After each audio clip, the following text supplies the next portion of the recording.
Welcome to the TLB podcast. I'm Jonathan Pixley here with my co-host Sean Owens. Dr. Owens, you ready to rock? Let's go, baby. We have an amazing guest here today.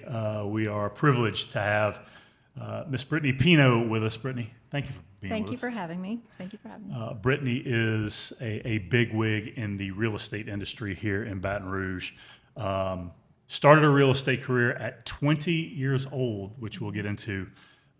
And did some amazing things. Spent 14 years with Remax, where you were the number one Remax team in Louisiana in 2018. Then, and again, we'll get into this as well, did something that sounds crazy, which is opening up your own boutique brokerage during COVID. Yeah. Right? We'll get back to that. And at the time, as a solo agent and a single mom, you were selling over 100 houses annually. And now we'll discuss how you've gotten to where you are today, your coaching business, everything that is going on with you. But like everything that we do with the TLW podcast, it's really aimed towards giving our viewers an experience with somebody who understands the growth mindset. And what it takes to not just overcome obstacles, but get through the obstacles and then continue to push forward and grow regardless of circumstance, making zero excuses. We have a saying here at TLW, no excuses, do the work. Yeah. And I think you are a prime example of that. Before we get going, and you will be the first guest that we have done this with. Okay. So I'm going to put you on the spot a little bit. You get one word to describe who Brittany Pino is regarding her approach to her daily life and her vocation. What would it be? Approach to daily life and vocation. One word. One word. I would say probably intentional. Why? Because I think that, if you don't have an intention, something that you're aiming at, I mean, I guess it's just kind of like you have a vision with, it's just a dream. Intention puts things into action. Things don't happen by accident. You can't just go about your day and expect some crazy great result to happen by accident. So you have to be very intentional about it's all choice driven, right? I believe that we are where we are in our life based on the choices that we're making. And if we want something different, we just have to make different choices. And it's every choice. It's like who you hang around, the music you listen to, what time you wake up in the morning, what do you eat? Are you going to the gym or you're not? How you treat people, like what are you going to do with your work day and your time, like when you get there? Like what actions are you taking? Everything is very, very intentional with what I'm doing, start to finish. If it's not aligned with my ultimate goal, like first comes vision, right? But again, vision is just a dream without intentional action. Right. So I think the intentional piece is like core to everything. So for me. So being intentional about that. When you set, and we use the word target instead of goal. Okay, so sure. when you set targets,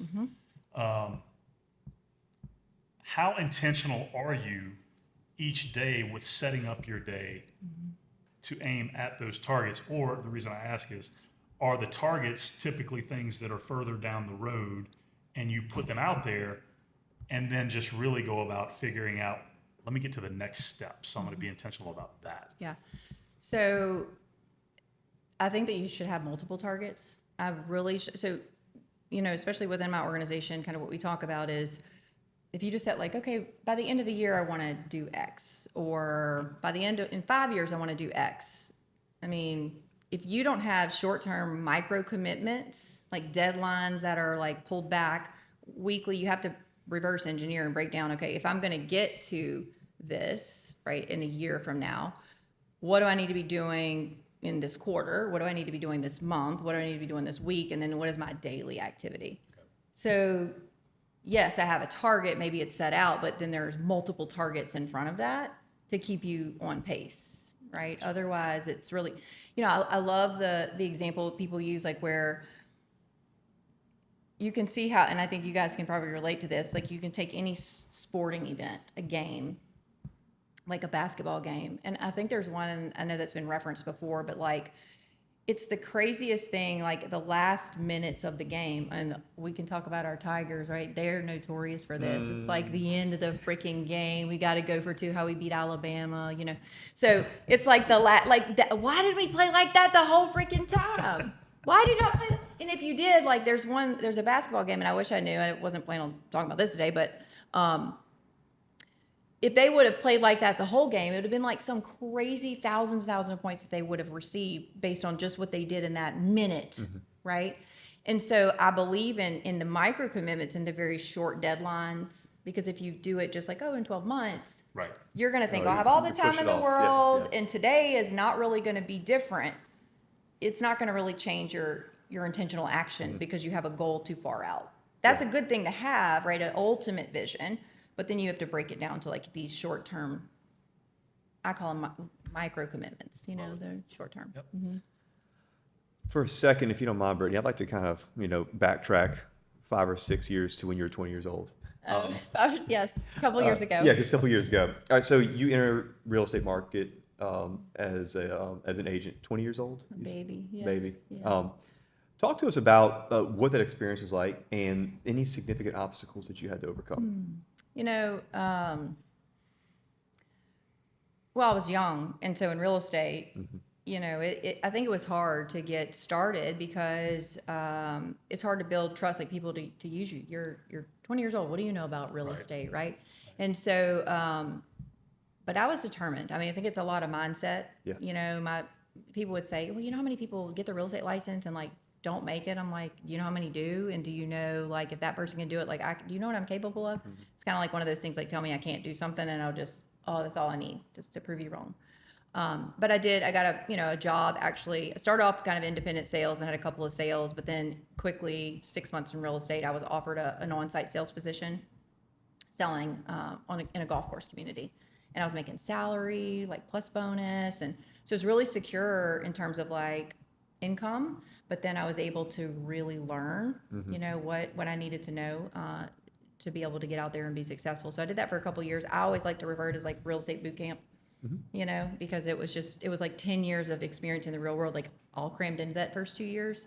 And so I took that and I was ready to kind of be out in the real world, you know, independent sales, working with people I knew and not just only in the community. And, you know, I guess the year 3 or so in, and this was back in 2006, that I started off, and it was like 6 figures right out of the gate because I had the training, I had the grit, let's go. My biggest challenge, I think, at that moment was that I bought a house as I was leaving that salaried job, my first house, and I quit that job. This was back when they were just doing stated doc loans. They didn't have to do a verification of employment, I guess, or anything. And so I don't remember if it was 2 weeks before or after I closed that I didn't have that job. I think it was before I closed. And so here I am with a mortgage.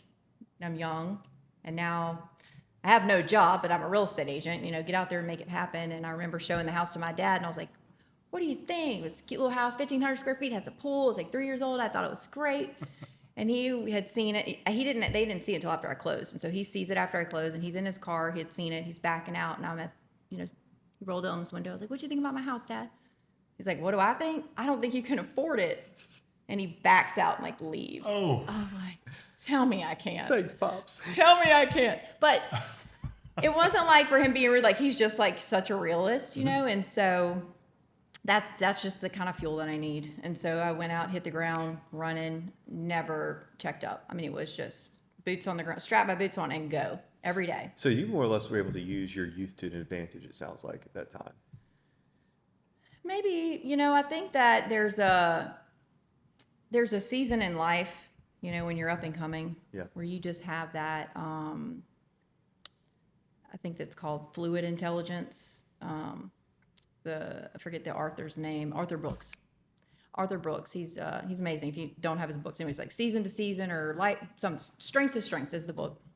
But you have fluid intelligence when you're really young. I think it starts to wane about 38 to 42 years old, and then it turns into more of forget what he calls it, but like solid intelligence. But that fluid intelligence is that just that grit and that passion and that drive to just go.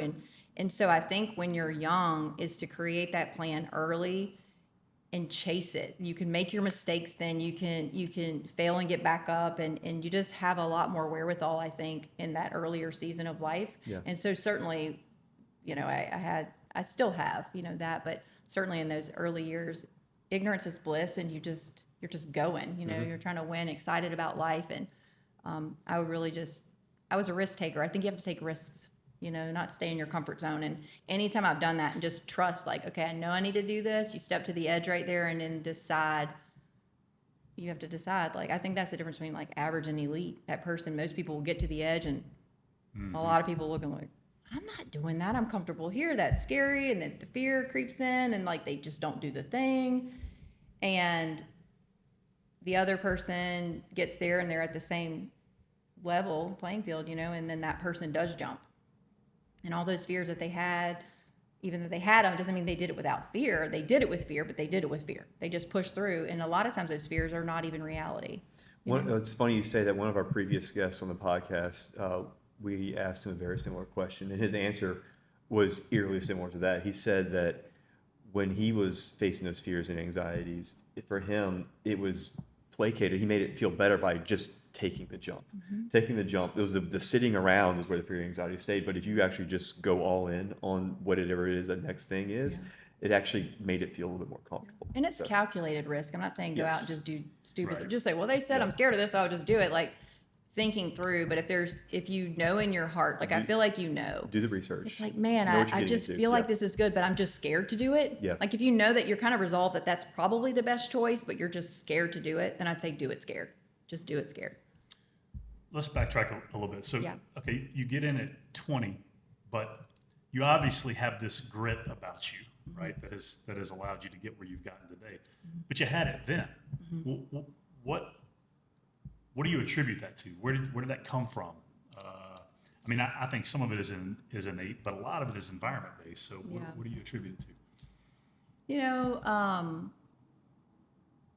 It's hard to say. I mean, I think some of it is probably wiring, like type A personality and all that. But also my parents kind of gave me the leeway to make decisions, to go out there. I mean, even before that, before working, real estate, I mean, I wanted to get a job before they were giving jobs to kids. They're like, you're too young to hire. But, I had horses when I was younger, and my parents didn't have horses. Like I chose that. And I was like, and they allowed me, and I just jumped right in. I was like, I can do this. Like I was always just fighting for that independence. I really just fought for that independence. I just wanted to break out and do my own thing from a very young age. And I'm blessed I got one of those. I'm raising one now. I'm like, why I did this to myself? I'm raising myself. Which leads to the next question I have for you. And keep in mind, okay, you are Baton Rouge Real Producers Broker of the Year 2023 and 2024. So that's where you are now. But in 2020, during definitely one of the most financially difficult times in the history of the world, COVID, you decide to open up a boutique brokerage. Why? Yeah, I bet on me. Love it. Yeah, I bet on me. I had 17 years under my belt of what I had been doing. I've been through a lot of markets, right? 08 and 2010, like all these different markets over a long period of time. And it's the business that I'm in is a relationship business. People will always need to buy and sell. I mean, for whatever reason, it doesn't matter if interest rates are high, it doesn't matter what the market is slow, whatever it is. I mean, people have major life events they're going through. If somebody's getting a divorce, they're not going to live together just because the interest rates are high. Like they're done, right? So that, or you're outgrowing your space. You have a 1-bedroom home and you're pregnant with triplets. You probably got to move. Or if you're empty nester or downsizing or upsizing, you job loss. I mean, there's so many things that is what they say on average every 2 years people go through a major life event, and those are the things and the reasons why people need to buy and sell. So just bet on me though, knowing the service that I provide, what I'm capable of, and just go out there. And like I said, was it scary? Sure, it was scary. I was leaving a brokerage that I'd been at for 14 years, and I would pull up to this little office space. I remember sitting one time in the rain, and I was just like staring. I was like, can I do this? I hadn't made the leap yet, you know, but it was like, I had this vision. You're I was on like, the edge.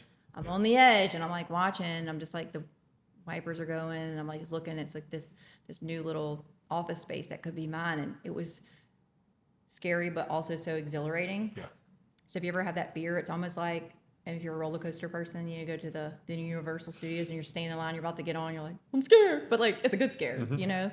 So I don't think fear is something that should make you shrink. Sometimes those are the moments where it's like, okay, this is it, right? This is my opportunity. It's you've got to take the opportunity. So yeah, I feel like it was a calculated risk, and it was best move ever that I made in my business. What were the obstacles? Just I guess top 2 or 3 that, because of COVID, that you had to kind of overcome during that time?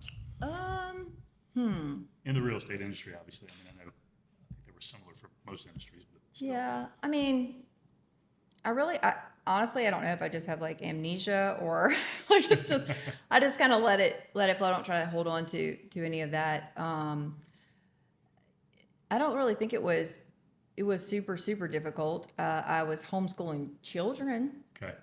at the same time of like trying to run a business and answer, like for us in real estate, it actually was getting a little busy while we were considered the essential worker, you know, so we were open for business while everybody was pretty much, but people are buying and selling. And it was crazy because it's like they're stuck at home. So now they want a neighborhood where they can be outside more, or they want more land, or they want to do, you know, extracurricular. They want a second. I mean, they're just sitting at home. Like, I don't know if everybody's sitting home buying houses, but we got really busy. And so being at home trying to homeschool 2 little girls, I don't remember what grades they're in, but they were little, you know, trying to do all of that while also, I remember one day I literally was like writing 5 contracts in a day, like 5 different transactions, new ones. And also, like, I remember going to my room and I had like a bar stool at my dresser, laptop. I was like, don't come in here. You know, I don't know what they're doing out there swinging from the fan. I'm just like, shh, I got to be on this call. You know, that was challenging for sure. But I mean, we got through it. You know, I'm a professional problem solver. So I just like get it done. I don't like allow excuses or something to like hold me up or stop me, try to overthink stuff. I just do it. Right. Yeah. Just Nike action. Yeah. I know. All right. So it's obvious that growth mindset is at the absolute core of who you are. Can you talk to us about how that has created a significant advantage for you within your sector within real estate? Yeah. You know, I don't know if there's a direction you want to go with it, but for me personally, I feel like my experiences, you know, I went through a really tough divorce back in 2015, also with 2 little babies. There were 3 and 1, and then I also was running my business, and so that was a huge pivotal year for me. That was way more challenging than COVID. I can tell you that. COVID was fun. Right. For me compared to that, but having gone through some of these like major life events, big interruptions where you have to like really figure out what you're made of, dust yourself off, and like grow through something instead of going through, I'm like literally growing through it. I'm able to then take that and then be a lighthouse for someone else. And so in what I'm doing, you know, now I'm in a leadership role because I have a brokerage we're a boutique brokerage. Now we have 20 agents, right? And so something I'm really passionate about, while the real estate transaction is kind of where I got my start, it's moving more into the role of like the leadership. And it helps me because I want more agents. I want more people, but I want people, I'm more passionate, not just to like get people in, is to be able to help those people grow. And everybody's going through stuff. Everybody goes through stuff, right? And to kind of meet them where they're at and help them through whatever it is. I feel like, okay, I've got some notches in my belt, right? That I can kind of pull from and say, okay, this is what I said. Whether they need a borrowed belief, they don't believe in themselves at this moment or think this is like the end of the world, right? And I'm saying, Yeah, no, that's... don't give me an excuse. You know, I've got 2 babies at home. I can't sleep. I'm like, well, I And was that- a single wrong- mom, wrong had two person. babies Yeah, at home, yeah. running the That's lost here. business, showing up at the gym at 5 a.m. with babies. You know, I called my assistant. I was like, hey, I'll Venmo you every Friday if you come over to my house at 4 o'clock in the morning and sleep on my couch with my babies so I can go to the gym and I'll be back. So the purpose and the pain or the discomforts, the things you've been through in the past, and I think it's so great just looking at how you're able to take those past experiences and use those to build others up, to counsel them through what they're going through. And I mean, there's a magnetism about individuals like you, where you've gone through those things and you can continue to speak life into others because of the experiences you've had. You don't let those experiences bring you down. If anything, those put you into positions where you're able to help others more. And you build a team that will stick with you for life through thick and thin with that for sure. Yeah. Anytime I hit like these obstacles in life, right? I do think that the core of all of it, we talk about intention, we talk about vision, but like mindset is number one. Like as a man thinks, so he is. Like, so if you believe that you can't do this, is going to take me down. Well, you're right. Or I can do this. You're right. Like whatever you think is your reality, your world is your mirror, right? Whatever you think about your world, it's like, it's all projection. It's your perspective is reality. But anytime I have a challenge, I want to look at everything almost like we were sitting here and we had a project and it was a problem and we had to put our heads together to solve it. Right. And we're looking at all the pieces on the table of like, all right, this is what we have going on. How do we get through it? And so every time an interruption happens or there's an issue, I've never had like this victim mindset or like, oh no, like I'm not going there. Like I've learned and I've exercised that muscle enough, the mental toughness to be able to then think, okay, how am I going to solve this problem? How am I going to get through this? What's the way out? What's the best way to do it? What's the next right thing to do? Just take the next right step. And so I think that's really gotten me through.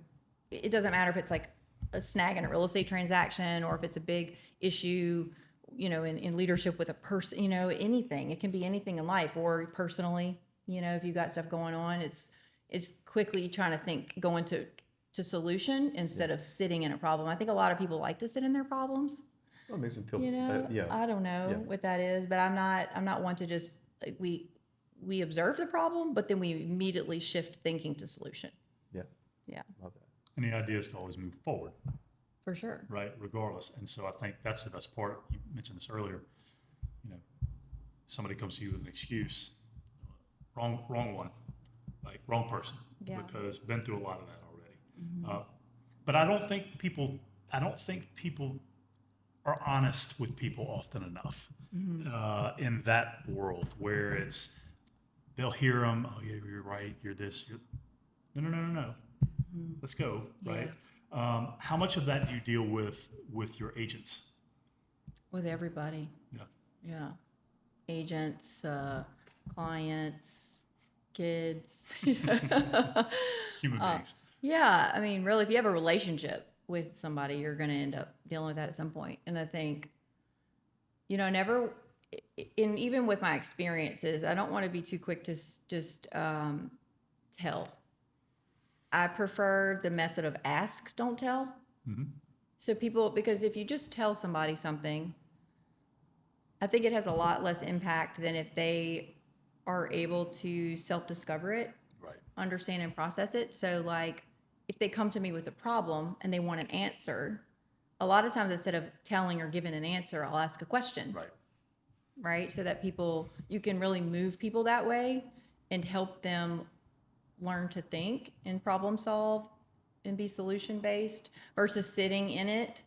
Right? If they're sitting in a problem and they're really struggling with it, and you can say, okay, well, and I know where I'm going, but I strategically can know which questions I might want to ask to get them to answer, to start moving their thoughts along towards the solution. So, okay, you get to a point where as a single mom and a solo agent, you're selling 100 plus homes a year. How were you a mom during that time? Oh, people. So I have people. I didn't do this alone. I wasn't like single mom selling 100 homes. That's awesome. Like I have staff, like during that time, still traveling a ton, still keeping my gym time in the morning and home for dinner every night. Barely, if ever, work weekends, barely. I mean, I know a lot of real estate agents let their schedule run them, but I keep a calendar and really really strict about my calendar. And so everything is appointment based, and it's time blocking, it's schedule discipline, like intentional, right? So I know what time I'm going to wake up. I know what time I'm going to be dropping off the kids. I know what time I'm get to the office. I know what time I'm going to work on my appointments and what time I'm finishing my day. And the time with my children is just as important as like if I had a closing appointment or a listing or something like that. Like if a client called me, if you were like, hey, I want to see this house tomorrow at 1:00, but Sean and I have a closing at 1:00. I'm not gonna be like, peace out, Sean. I gotta go to this showing. Like it's not gonna work like that. And I think a lot of people just allow this. I don't know what that is, but everything on my calendar is of equal importance. If it's on there, it's important. So if it's time with my spouse, like my husband and I are gonna be doing something, I'm not gonna be like, sorry, a closing just got booked right in that spot. I'm not gonna be able to do that. I will be like, I'll tell the title attorney, it's like, I can't make it at 1:00 because I have another appointment at that time. Right. I could do 2:00 or I could do 12:30 if y'all want me there.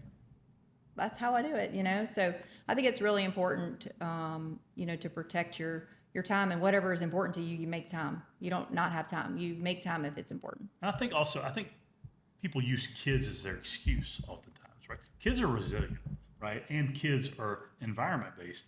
My oldest daughter slept many naps in a volleyball ball cart at a tournament.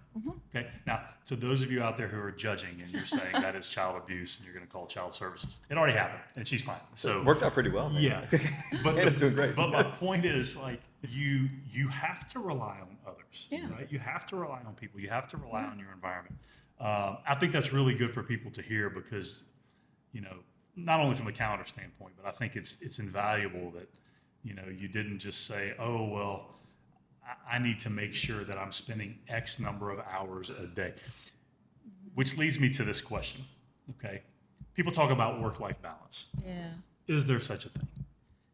I don't know if my favorite word is balance. I think it's more like find your rhythm. Okay. I think that I've heard it described a lot of ways. I kind of like filling cups, as a description. So like there's cups and each cup would represent like maybe it's your relationship with your husband or wife, and then it's your kids, and you've got like work, and you've got like health and wellness or spiritual or like whatever. And I just like to make sure that I'm continuing to make sure I'm filling cups, and maybe my rhythm is like a certain cadence, to it, but it doesn't mean that all the cups are exactly the same. Right. But I don't want one to be empty. Right. So I think it's rhythm. I think it's important to make sure that you're doing all that, which I come back to my calendar. You plug in all the stuff that's important to you first, and then you work around it. I think people do a lot of times do it the other way. Right. They will plug in like maybe it's just all work things or whatever, and they forget about the time with their spouse, or they forget about the football game or the vacation they wanted to take, and they're realizing like, wait, I actually can't take that vacation that weekend because I've already booked blah, blah, blah, blah. So you take your calendar out and you say, okay, we want to go on a vacation once a quarter. Well, when are we going to do that? Boom. Or when the kid's out of school, boom. And you plug those things in, and then you work around it. And that's, I feel like, the best way to balance or find a rhythm, protect your time. And again, it's intentional. Right. It's not by accident or just allowing it to happen and have just what's left of you for your family. So you've kind of touched on this a little bit. I'd like to dive in a little bit more specific on it. Your have-tos, your daily habits, the things that you look at as necessary to be who you need to be to all the people around you every single day. What you got?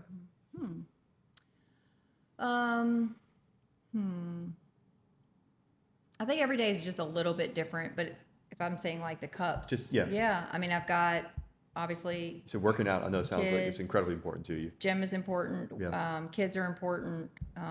Being connected with my company obviously is very important. Staff, just being present. You can't be an absent leader. Yeah. Obviously, time with my husband. Just throughout a day. I mean, I'll feel like something's missing. Like if you go a whole day and you didn't have conversations with your staff, that would feel weird, right? Yeah. If I went a whole day and I was like, I really didn't get to see my kids, that doesn't feel good. Or get home and I'm like, we just were ships in the night and I didn't get to spend any time with my husband. Like, it doesn't feel good. So those are kind of like my non-negotiables, just making sure that I've got those boxes checked, however they may land, you know. So Each day on my calendar is maybe a little bit different. Yeah, I got you. So it's not like Yeah. it's a set thing where like I'm doing this at this specific time Yeah. every single day. Okay. Yeah. I mean, you've got, I like to do gym in the morning. I'm too tired in the evening. So like 5 a.m. sessions are, you know, kind of key for me, to do gym. And then kids in the morning, I'm getting them to school. So I'm working out. I mean, I'm getting them ready for school and then driving them to school. They go to private schools. They got to drive. We were just talking about that this morning. I was like, there's a bus in front of us. Like, y'all have never ridden on a yellow school bus. Y'all don't even know what that's like. You know, I was like, they were like, you wouldn't let us. I'm like, your school doesn't have that. You know, anyway, I would love for them to ride a bus. They don't. So anyway, I do that in the morning. And then I, to the office typically. And then, you know, work with staff operations, maybe a meeting. And those days are a little fluid. They're not haphazard. They're not the same every day. It's intentional because there's things on my calendar. Each day is like whether I have a company meeting that day or if I have like an operations meeting or I might have client meetings or I might have, you know, it's always a little different, but then it's an end time. And then, you know, I want to be home for like dinner. And are there days where it runs in the evening? Sure. But that's in advance and it's booked on the calendar. It's like, okay, I know I'm not going to be there and I'm making arrangements otherwise. But, yeah, I would say, I feel like it's pretty boring and monotonous. You know, I don't say yes to a lot of things. I am not the, I don't have to be at all the things, you know, like the events and all that stuff. I feel like a lot of it is misaligned with where I'm going. You know, it's just not what it just doesn't do anything for me. You know, I don't need to add extra stuff that really isn't aligned. I'm not super like I don't have a big social calendar, I guess is what I'm trying to say. Took me three to four text messages to get her on the podcast. So she said yes to us, which means we must be pretty important here.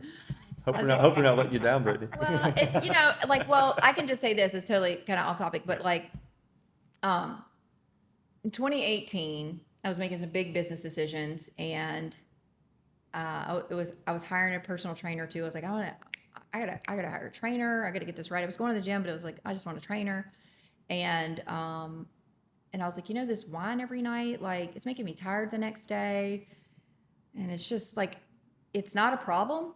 Yet it's not a problem, but it's not a solution for me. What is this doing? Like, I can't go to the gym at 5 a.m. if I'm having 2 glasses of wine at night. And so I was like, okay, this is not serving me. So I made a choice. Like, I think that when you're making a plan and a target, you need to make choices to like what things you need to do, but sometimes you also need to decide what you need to not do.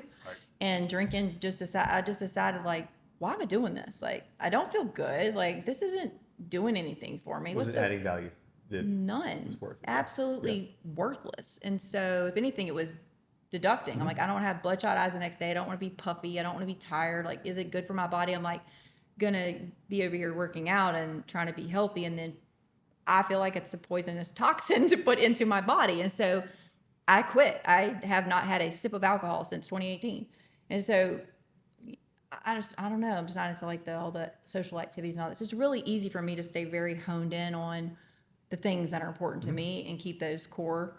It's just easy, you know. I'm not out getting in trouble. That's a good thing. Yeah. I love it. Grind set is a word I think that I've got a sophomore in high school, and so he taught me this word grind set. Grind set. Grind set. I like that. I thought you misspoke. No, like, I thought he did too. I was like, brother, I was like, brother, I don't know if I recall that word from the English vernacular. Yeah. He said, no, Dad, it's grind set. It's a I'm growth learning lots of mindset." new words. Yeah, with I know. these So kids. Yeah. me Lots too. of new me words. too. That's kind of become a focus word for me, and this is just to extrapolate on what you just said. There's something about when you're in that zone that it's comfortable staying there. And it's almost like when you get outside, you say you haven't had something to drink since 2018. And it's almost like once you're there, it's just, there's comfort staying there. And it's like, you don't want to go back outside of it. And so so it resonates big with me. Yeah. It's awesome. I agree. Like, it would feel very weird. Also, my husband is 17 years sober from alcohol. And obviously we didn't get together until way later, and I didn't even know his story when I met him until later. And I was like, weird, like, I don't drink either, but wouldn't it be weird if like he's 17 years sober and I was like, well, I'll take a glass. No. You know, that it feels a little Now weird it's to a me. So support I thing was as like, well. well, I'm definitely not going to start now, Right. you know, but it doesn't make me feel good. Like, so anyway, I think that people sometimes go through the motions in their day to day, and they're not truly living, like not truly taking the time to sit down and say, like, what do I want? What do I want my life to look like? Yeah. What do I not want it to look like? And making very intentional choices to be aligned to that ultimate goal. And I think some people kind of just go along because like there's cultural norms. Yeah. You know, like drinking is like, well, I've had people like who wanted to stop drinking. They're like, well, like when you go to like these networking events and like everybody's like got to drink, like what do you do? And I was like, you can drink water. I was like, does it have to be alcohol? Or If nothing. you have to hold, but if you have to hold a drink, like get a soda and lime. Yeah. Doesn't have to have like, it doesn't have to be a Jack and Coke. I don't know, whatever your choice. But I'm like, but I guess these are real things that people think about. They feel the need to like participate in these cultural norms. And I am just not. I am like, I question everything. Right? Everything. People are all doing it. I'm like, I'm definitely not go the doing opposite it. direction. I'm not Yeah. definitely not doing that if everybody else is doing it because something ain't right. I don't know. I like to make my own choices. I like to be in control of where I'm going because I think, what do they say? Like, you're just fitting in. Like, that's the force of average is what they call that. Yeah. It's a force of average. All the people around you want you to be the same. And that's not where the elite operates. I'm sorry. I don't just do because everybody's doing. We talked about this on a previous podcast. My wife put a sticky note on my mirror, and it said, "You're not here to be accepted. You're here to be the exception." Correct. And that is exactly that. Yeah, 100%. Yeah. For sure. 2 questions for you left. And I'm interested to hear the direction you go. My wife was a guest on here, and her vocation, honestly, is geared towards developing strong, independent females Oh, yeah. as a coach. Okay. Yeah. Obviously, we have daughters, you have Yeah. daughters. How important is that to you? Not just for your daughters. I mean, specifically for your daughters, of course, but just in general with maybe agents that you deal with, clients as a coach, whatever. That is probably like, you know, people are like, what is your why? Like, what gets you up every day? Or like, why do you do what you do? I mean, dusting myself off during the divorce, you know, or just getting up and saying, I'm not going to let this take me down. I'm going to like prove that this can be done and not just done, but like, I'm going to excel at this is always having them in the back of my mind because I'm setting an example for them. Like whether I'm drinking or not, whether, you know, how I talk, how I treat people, the work that I do, my work ethic and gym time and fitness and everything. They're watching everything. And so having gone through that really difficult experience, like I don't want my girls to be just dependent or small thinkers or, you know, no, I want strong, just literally your words right out of my mouth. Strong, independent women is my core focus. And so sure, that's something that I take into everything, you know, with the people that I have a privilege to lead and partner with and ride alongside. Like, I feel like everybody should step into their power and you know, be independent. Like, yeah, I don't, all the shrinking, small thinking, victim excuses, like all that, I'm not for it. Like anybody around me, like I want them to be, we're going to grow Same together. wavelength, yeah, Yeah. Like yeah. if you're in my environment, I take it personal. Like if I have somebody in my environment, it's kind of like I've explained it like flowers in a garden, right? I want everybody to be growing and doing better. And I think we're stronger together. And so I think that my mission in life is for anybody in my world is to in some way impact them and help them, whether it's in a small way or a big way, you know, just leave them better than I found them, Right. you know? Okay, last question, and we do ask every guest this. Okay. So I'm going to change the age here because of when you got into the industry. Typically, when I'm asking a former athlete or guys, typically the age 15 is what we use. But I'm going to say 19-year-old Okay. Brittany Pino. Ooh. Okay. Wow. You're able to go back. You now at age 26 is Okay. able to go back 26. to 19-year-old Yeah. Brittany Pino and offer one piece of advice. Oh, What is it? shoot. I didn't get these questions in advance. No. On purpose. That's the whole. Okay. Wow. One piece of advice. One piece of advice for a 19-year-old hasn't gotten into the real estate game quite yet. Brittany Pino. Gosh, I really don't have any regrets. So it'd probably be some kind of cheat code. Like, I don't know, maybe like, the classic, like, invest in whatever, stock's doing really good. I don't know, be rich, like one kind of, I don't know. I have no regrets. Every trial and hardship, I love. Like even the hardest stuff that I went through, the worst things. I mean, if I made a decision or I failed or did it wrong or it was just difficult, wouldn't go back and ask or tell myself to avoid something in any way, because I think that is how I get to where I am. It makes you who you are. Like the hard times are what makes you. And so it certainly wouldn't be avoiding anything. I don't want to change the path or trajectory in any way, but, like I said, maybe some kind of cheat code on like go buy, I don't know, iPhone stock or something. Apple. Amazon, something. Buy yeah. Amazon stock, Apple stock. I don't know. It wouldn't be something too earth-shattering. It would probably just be, like I said, some kind of. So it wouldn't be anything to help them change path because you feel like every step you went through was necessary. Yeah. Yeah.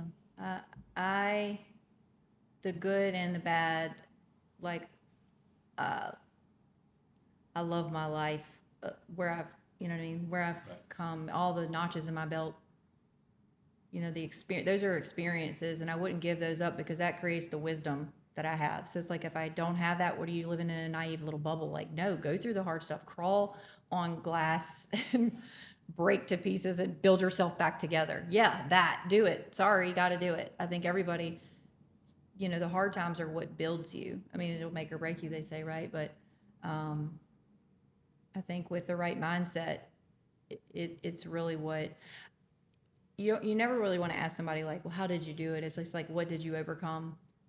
If you really find anybody who's like got any level of success, you can scratch below the surface just a little bit and usually find that moment, or moments where it was like, this is what I had to overcome, and this is why I am the way I am, or what challenges that I faced and got through. So, yeah, I wouldn't go say don't do that. I would keep my path, and like I said, buy Amazon. I don't know. You're the only guest that's given that answer. That's awesome. By the way, we should have let her do the no excuses, do the work, exclusive content. We can reshoot that. Because that is powerful. Thank you so much for coming on. Oh, thanks for having me. Thanks, Brittany. Greatly appreciate it. This is going to mean a lot to a lot of people whenever they do get to see it. And that is a wrap with the TLW podcast. We appreciate you watching. And again, Brittany Pino, thank you so much for coming on. And like we always close, go get it.